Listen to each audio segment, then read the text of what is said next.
Salam sejahtera warga Universiti Watan yang dikasihi. Apa khabar semua? Alhamdulillah tahun 2021 bakal meninggalkan kita beberapa hari lagi dengan pelbagai kisah dan pengajaran yang tersendiri. Semoga melangkah ke tahun 2022 nanti akan menyerahkan lagi semangat kita untuk berbakti kepada Universiti Watan ini. Saya kini berada di Makmal iKrim UKM. Tahukah anda makmal yang diperkasakan dengan 35 peralatan berteknologi tinggi bernilai 41 juta ini mampu menyokong penyelidikan saintifik dan ia telah memberikan servis untuk lebih 80 buah syarikat dan agensi kerajaan termasuk yang terkini kajian tentang wabak COVID-19 yang sedang melanda negara. Jadi siapa kata prasarana UKM tak hebat? Okey, Azrul, thank you very much. Right. Kita mulakan sejenak minda dengan aktiviti sepanjang bulan ini. Pastinya majlis convocation kita yang ke-49 masih mengekalkan SOP norma baharu. Tahniah saya ucapkan kepada semua 7,709 orang graduan yang berjaya menerima ijazah masing-masing. UKM berbangga kerana Ketua Setiausaha Negara yang juga alumni kita, Tan Sri Datuk Seri Muhammad Zuki Ali kini dilantik sebagai Pro-Chancellor baru. Semoga pelantikan ini dapat membawa UKM terus mara terkehadapan.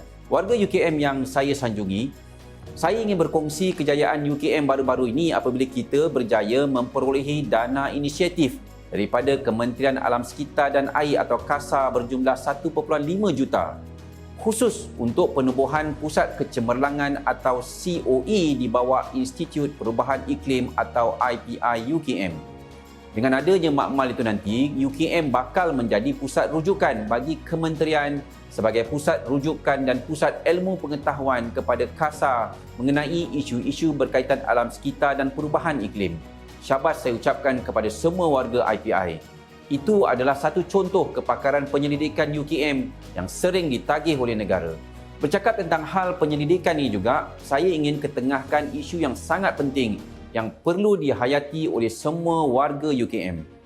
Tahun ini saja UKM menerima sekitar 63.8 juta dana bagi 853 projek penyelidikan tempatan dan antarabangsa. Begitu juga dengan pencapaian ranking kita yang naik dari tahun ke tahun. Banyak juga penemuan dan penerbitan dihasilkan. Inilah erti kata sebenar kita sebagai sebuah universiti watan.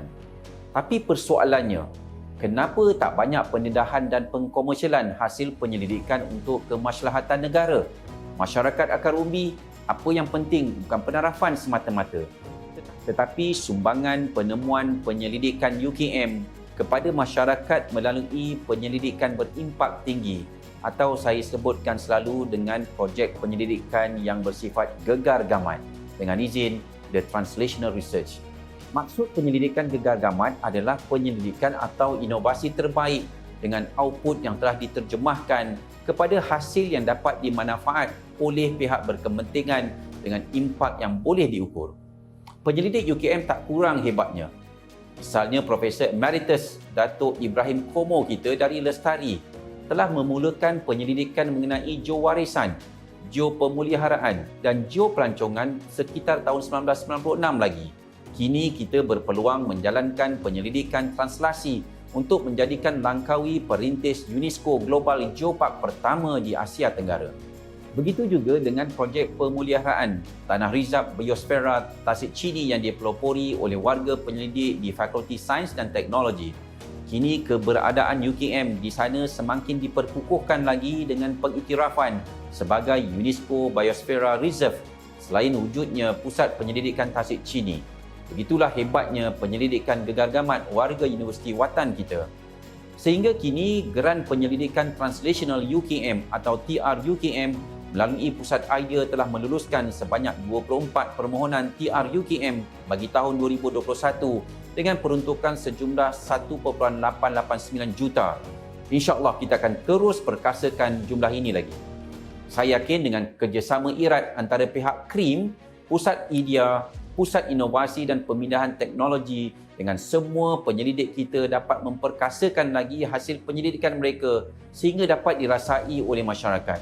Semoga suatu hari nanti akan ada lebih banyak penyelidikan warga kita yang menjadi nobel kepada negara, insya-Allah. Bersama-sama saya, dua orang penyelidik bidang sains dan sains sosial yang menjalankan projek penyelidikan gegar gamat ini. Saya mempersilakan Profesor Madya Dr. Sawal Hamid Mat Ali berkongsi tentang COVID Sense dan Profesor Datuk Dr. Rashila Ramli dengan projeknya Your Language, My Culture. Assalamualaikum warahmatullahi taala wabarakatuh. Saya Sawal Hamid bin Muhammad Ali daripada Fakulti Kejuruteraan dan Alam Bina. Dan kami bersama-sama dengan fakulti-fakulti lain seperti Fakulti Sains dan Teknologi dan juga Fakulti Perubatan telah pun membangunkan satu aplikasi yang dipanggil COVID Sense. Aplikasi COVID Sense ini adalah aplikasi yang digunakan untuk memantau penularan wabak pandemik COVID-19 di Malaysia. Aplikasi COVID Sense ini adalah aplikasi yang menggabungkan beberapa ciri, iaitu ciri penjejakan kontak dan juga ciri untuk permit perjalanan.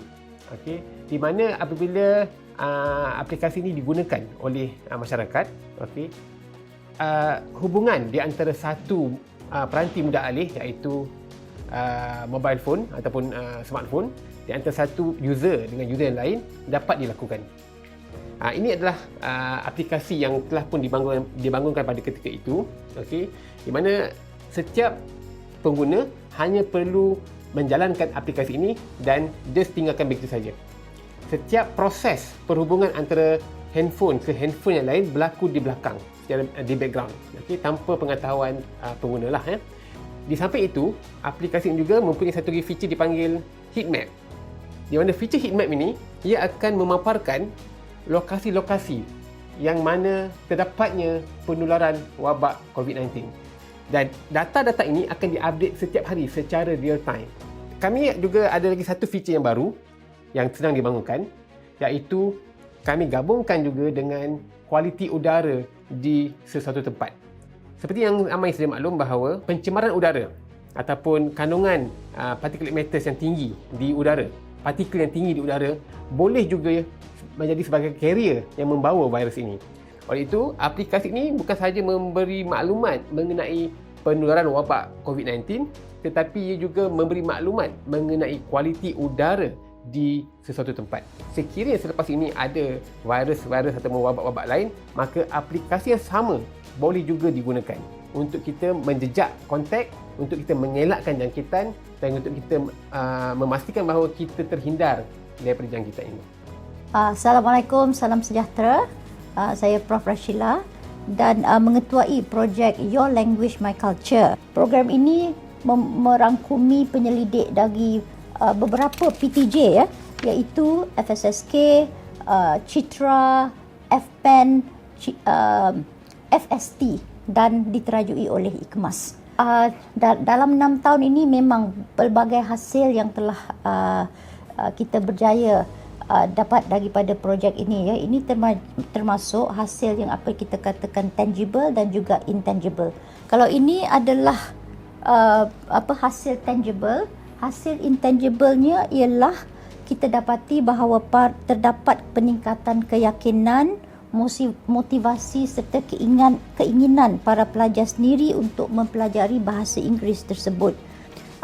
Untuk kelestarian, sebagai saya katakan tadi, buku-buku teks ni telah diedarkan di sekolah dan telah diberi taraf skim pinjaman buku teks. Kerana secara online pun kita telah berikan kepada para guru dan kepada pihak sekolah.